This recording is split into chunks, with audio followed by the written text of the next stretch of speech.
Hello tout le monde, je suis contente de vous retrouver aujourd'hui. Si vous êtes nouveau sur ma chaîne, je me présente, je m'appelle Mamiki du blog brownskin.fr.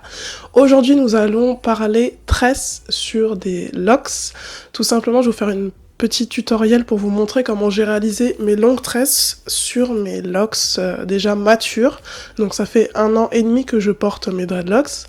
Et je voulais vous montrer qu'on pouvait changer de tête en fonction, je dis bien en fonction de la taille de vos locks. Donc dans cette vidéo, je vous donnerai tout d'abord des conseils, des astuces, et dans la deuxième partie, je vous montrerai comment j'ai réalisé le tutoriel. Donc dans un premier temps, il faut savoir que vous pouvez porter des rajouts, des perruques, tout ce qui est perruques, extensions, tresses, vanille, sur des locks, sachant qu'il faut déjà connaître la taille que vous avez au niveau de vos locks. Mes locks sont plutôt moyennes, donc ce que je conseille aux personnes qui sont locksées, c'est d'utiliser les tresses en fait sur des locks petite à moyenne. Si vous avez des locks beaucoup plus épaisses que les miennes, je vous déconseillerais de le faire parce que ça se verra beaucoup plus que celle que j'ai réalisée là. Pour le coup, je vous montrerai un petit peu de plus près parce qu'on voit un petit peu la démarcation, mais on peut faire en sorte de dissimuler au maximum la pointe. En fait, c'est ce qui va souvent poser problème quand on se fait des extensions. Mais vous pouvez très bien réajuster tout ça en faisant à peu près la même taille sur toute la longueur pour éviter cette démarcation. Parce qu'à la base, j'ai fait mes locks j'ai fait les tresses de manière assez épaisse, justement aussi pour éviter d'avoir des tresses qui soient beaucoup trop lourdes à supporter. Donc j'ai fait des tresses plutôt épaisses, comme ça j'en ai pas beaucoup et comme ça je peux me faire un peu plus de coiffure pour changer. Mais je vous conseille vraiment de commencer vos extensions sur des locks petites à moyennes. En ce qui concerne les mèches, donc j'ai utilisé des expressions, vous en trouverez dans toutes les boutiques afro et même sur internet. Donc vous pouvez vous le procurer soit de cette taille-là. Donc ça c'est des mèches qu'il me restait, donc je vous montre à peu près la texture. C'est une texture, donc ce sont des mèches synthétiques, hein, vraiment ça coûte pas très cher. Et souvent dans les paquets de Expression, elles sont beaucoup plus longues. Elles doivent faire peut-être 1,5 m ou 2 mètres de longueur. Donc tout dépend de la coiffure que vous souhaitez réaliser. Si vous voulez des tresses courtes, vous coupez peut-être 4 fois le paquet. Si vous voulez des mèches plus longues, vous pouvez laisser tel quel, mais c'est vraiment en fonction du rendu que vous souhaitez avoir du coup à la fin de la coiffure. Donc j'ai utilisé 4 paquets il me semble. Pas de cette taille-là, mais du paquet normal d'Expression qui sont beaucoup plus longues de base. Donc j'utilisais vraiment que 4 paquets et je vous montrerai dans le tutoriel comment rallonger la tresse parce que mes tresses m'arrivent au niveau du bas du dos. Donc j'ai dû rajouter à chaque fois une mèche à chaque fois pour vraiment prolonger la tresse et que ça puisse descendre aussi bas. En ce qui concerne l'entretien, donc avant de poser mes extensions, j'ai fait uniquement un shampoing, je n'ai pas repris mes racines. Pourquoi ? Tout simplement pour éviter la traction qui peut être générée par les rajouts. Vous savez que quand on se tresse, souvent on a le cuir chevelu du coup qui se resserre par rapport à la traction que l'on va réaliser dessus.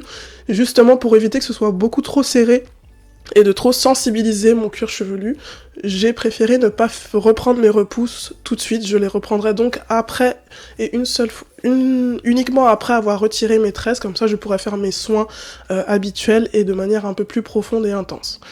Donc là maintenant je vais vous parler du soin quotidien. Donc j'utilise uniquement un vaporisateur d'eau que je vais venir vaporiser sur mon cuir chevelu justement pour éviter tout ce qui est démangeaison et éviter tout ce qui est sécheresse également, parce que lorsqu'on se fait des rajouts, généralement on a le cuir chevelu qui devient beaucoup plus sensible et irritant. Donc souvent ce que je fais c'est utiliser un vaporisateur d'eau et rajouter un petit peu d'huile d'olive sur mon cuir chevelu pour enlever cette sensation. Et pour terminer, lorsque je vais retirer mes mèches, je vais tout simplement me faire un soin complet. Donc ça va passer par le démêlage déjà pour enlever toute la poussière. J'ai une petite astuce pour celles qui ont les cheveux libres, naturels, non loxés.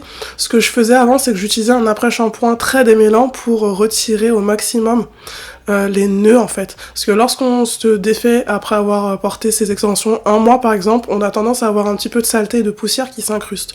Donc dans un premier temps, il faut vraiment démêler au doigt chaque section. Ensuite, quand tout est bien démêlé, vous pouvez passer un petit peu de masque ou d'après-shampoing démêlant pour aider et faciliter le démêlage justement.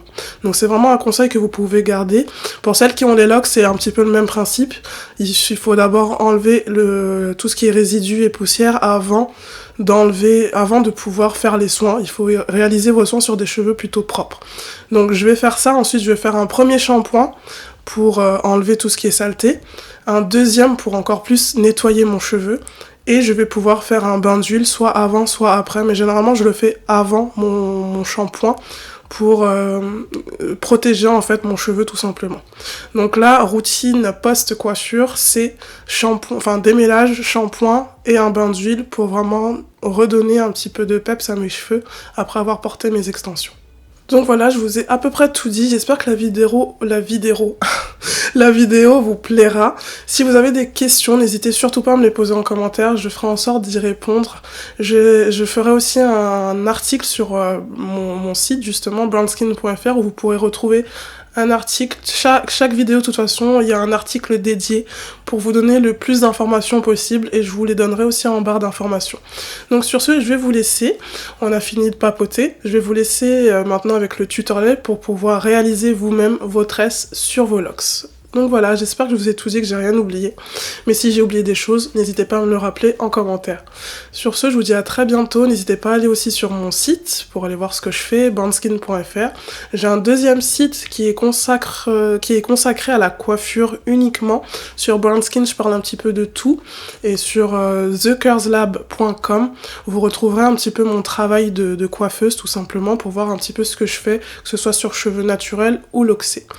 Donc voilà, je vous mets toutes ces infos en barre d'informations et je vous dis à très bientôt. Et restez branchés, il y a toujours la suite de la vidéo qui continue. À très bientôt!